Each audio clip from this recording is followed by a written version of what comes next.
Now what I'm going to be talking to you guys about is 3 main principles. I'm happy to say I've recently written a book from scratch. It's called Understand. Thank you very much. I wanted to prove that it could be done literally from scratch, and I'll give you guys more information on it later on. Now it's called Understand, Reach, Expand, 15 super effective ways to manage your mind. And I'm going to really talk about the concepts of understand, reach, and expand. So what is understand? Understand is basically understanding or providing context behind what you actually want to do in your life. What is your primary aim? Okay. Now really most people's primary aims involve some sort of passion, obsession, you can call it priority if you want to, but something they're really interested in and they invest it with a skill that they have or problem that they're trying to solve. So I'll say to you, if you're not really sure what sort of passion you have, make a list of different things that you think that you may want to do in your life. Okay? And do an exhaustive list so that you have a clear, crystal idea. Now once you've done that, rate them in terms of urgency and importance. How urgent do you want to do this thing? Okay, so is it a 5 out of 10? How would it make you feel? Is it an 8 out of 10? Is it a 2 out of 10? So let's say for example you had one goal that was, I don't know, I want to be a motivational speaker, okay? And the urgency was a 7, but the importance was a 5. 7 times by 5 is 35. So that's your number that you're looking at. So throughout that list, the highest number will give you the priority, primary aim that you're looking to do. That's a simple task, anyone can do that. Now some people may say, I don't need to do that, I know what my primary aim is, then you need to get that exercise, you don't need to worry about that. But that's one way of trying to understand what your primary aim is in life. The next step is really trying to understand why you're doing it. And why comes from the basis of knowing what the problem is. You see, many of us are trying to solve problems. So me being here, I'm trying to solve the problem of people not going beyond their mindset. People being trapped within their mind and saying, I can't, rather than saying, I can. So think to yourself, what problem are you trying to solve? Is it based on an experience that you've had? Is it based on an interest you've had before in the past? What is it? And write it down. The next step from that is really trying to identify your characteristics and profile yourself. So there's something called the Johari window. Very simple concept. So all you need to do, type in Wikipedia, Johari window, you'll get 56 adjectives, and basically they're describing words that describe the quality of one's character, okay? So what you need to do as an individual is pick 5 to 10 different characteristics that you think are attributed to you. So maybe that is you're a great, solution finder, or you're confident, or you're happy, or sometimes you're a bit reserved. What is it? What describes you as an individual? Once you do that, find 5 to 10 different friends and ask them to do the same thing for you. So be like, hey Becky, I've got this questionnaire that I'd like you to fill out. Could you tell me what you think I am from this list? Please be honest, because I'm trying to understand myself a bit better. To that effect anyway, you can do it in your own style. Once you get that back, then you can compare and see, okay, this is quite similar to what I picked, or actually a lot of people have said this. Maybe I need to focus on this a bit more. So that's understand. It's just trying to create context behind what you're trying to do and who you are as a person. Imagine if you did that exercise, the last one, every single quarter for 5 years. You would have done that 20 times. No one could ever say, and you can't even say yourself, that you wouldn't have a better understanding of yourself as an individual. So the first thing to understand yourself first, and understand how you're positioning yourself within the market. The second thing is reach.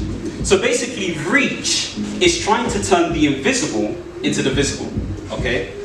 So it was William Blake who once said, everything you see around us was once imagined. Just think about that. Everything, even us, was once imagined. I know it's a bit, awkward to think about. That's the truth. It was once imagined. So it starts with imagination. It starts with the power of imagination. How are you going to mobilize yourself to get from a point of invisibility to visibility?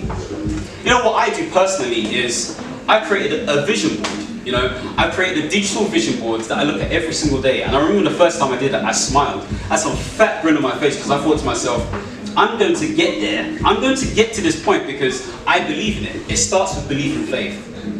So create a vision board for yourself, a digital one, a physical one, however you want to do it, so you can look at this every single day and remind yourself that this is where I need to get to. The second step is really trying to research the field that you're trying to adopt yourself into. You're not trying to get into this field to just be, in the top 50%. You want to be in the top 10%, the top 5%, the top 1%. You want to be the best. So study each person within that field and understand their key attributes. Let's say, for example, you find 5 key people and you see that they have 5 main characteristics. Write down these characteristics. Are they great at sales? Are they great at negotiation skills? Are they a confident speaker? And then rate yourself against those skills, because that will tell you whether you're on your way or if you've got a lot of work to do. If you're below an 8, you know you need to invest in books. You need to invest in workshops. You need to maybe invest in a coach or a mentor to help you to get to where you need to get to. The third step is making sure you have a solid plan, or at least solid objectives to get to where you need to get to. So I like to use SMARTER criteria. Many of you may have heard that before. Who's heard of SMARTER before? Okay, not many people. So SMARTER stands for specific. So what is it you're trying to do? Measurable. How are you measuring success? Is it likes? Is it money? Is it doing something in a certain time? How achievable is it? Look at your timetable and say to yourself, over these 2 weeks, am I able to do what I'm able to do? How much time are you giving yourself? We all have 24 hours in a day. We all have 168 hours in a week. Everyone shares time. So use your time wisely. Then we have R. How relevant is it? How relevant is it to our nature, to our being, to what we're trying to achieve? T is time bound. What deadline do you set yourself? Now when it comes to goals, I believe in systems as opposed to goals. I believe in creating the right sort of environment to get you to where you need to get to, as opposed to saying, oh, I need to do this by the 30th of December. That can change. As long as I adopt the right habits, that's more important, because I know it's progressive. Then we've got E, environment-based. How are you immersing your mind in such a way that you know you're going to succeed? I call it positioning yourself for success. Positioning yourself for success. You see, the way I was able to overcome certain barriers in my life and even write these books, because I actually wrote 10 books by accident. I wrote too much, so I thought, let me split it up into 10 mini books. But I was able to do that because I invested myself into mindset material. I mean, it's obsessive. On the way here, I was listening to a book. On the way to work, I was listening to a book. When I'm going to my friend's house, I'm always listening to something to educate me. So condition your mind in such a way that it only tells itself that it can do something, and it will do something. So how are you positioning yourself environmentally within your mind? What do your friends say? They say that you are worth the 5 friends that are in your life. So think about your 5 friends and see how much money they're making, and look at yourself. Try to, some people laugh, they're like, oh my gosh, I need to evaluate myself, But you need to think about what friends you're keeping. Okay, because it's very important. Some friends are there who are just called friends, but they're not really friends. They're quite toxic. Okay? Yeah.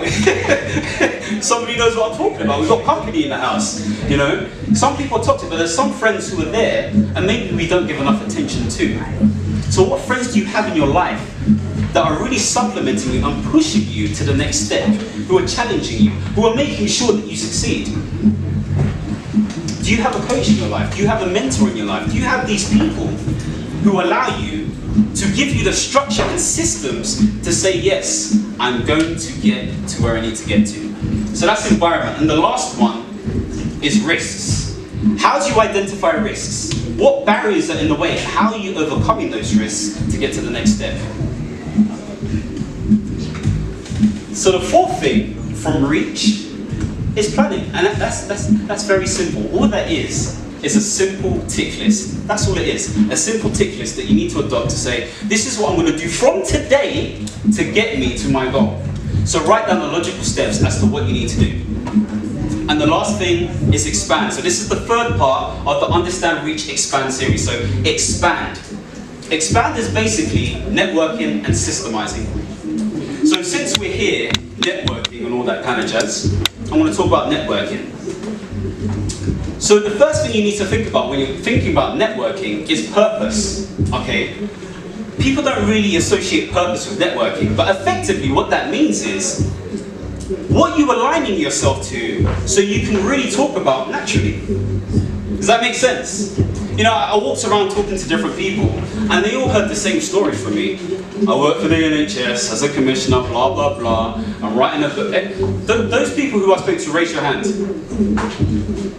Okay, I was networking. I was trying to see what the room was saying. So I said the same story, but because I understand what my purpose is. So because I understand my purpose, I'm talking and asking questions and all those different things there. So understand what you're aligning yourself to and it makes it easier to have that conversation. Does that make sense? Yeah? Perfect. The second thing is body language. I'm going to stick to smiling. Like, have a great smile. It's healthy for you. You know, smile. As black people, sometimes we look at each other across the street and we're just like, you know, we don't want to look at each other. You know, we do that sort of thing. I don't understand why we do that. Learn to smile. Learn to have that approachable sort of face, and then I promise you, there's so much more that you can get out of that person. The next thing is attire. How do you look? Are you dressed for the occasion? You know, for the audience that you're trying to cater to, is it prim and proper? Is it more relaxed and casual? What sort of thing are you doing to make yourself look good? For ladies, is it your hair? You know, for guys, is that trim haircut? What is it that's getting you to the next step in terms of making sure you network effectively? The fourth thing is making sure you ask effective questions. So asking effective questions will determine the quality of your life. It's a different way of looking at it. If you ask questions in the right way, you get good answers. So learn to ask good questions. And it could just start with, hey, how's it going? What do you do? How long have you been doing that for? Do you like it? Oh, I know somebody who does this, but it just starts like that. So ask good questions to get good answers. And the last thing is to listen effectively. Easier for some compared to other people, but if you can listen effectively, sometimes people say, oh, this guy's a great person to talk to, but you're not even talking, you're just listening well. So remember those 5 things when it comes to networking, because I'll tell you, you'll get more results than you think you'll actually get. And before I come to the stage, I just want you to think about, what systems are you using to achieve the successes in your life? Thank you very much. I'm Tabirade.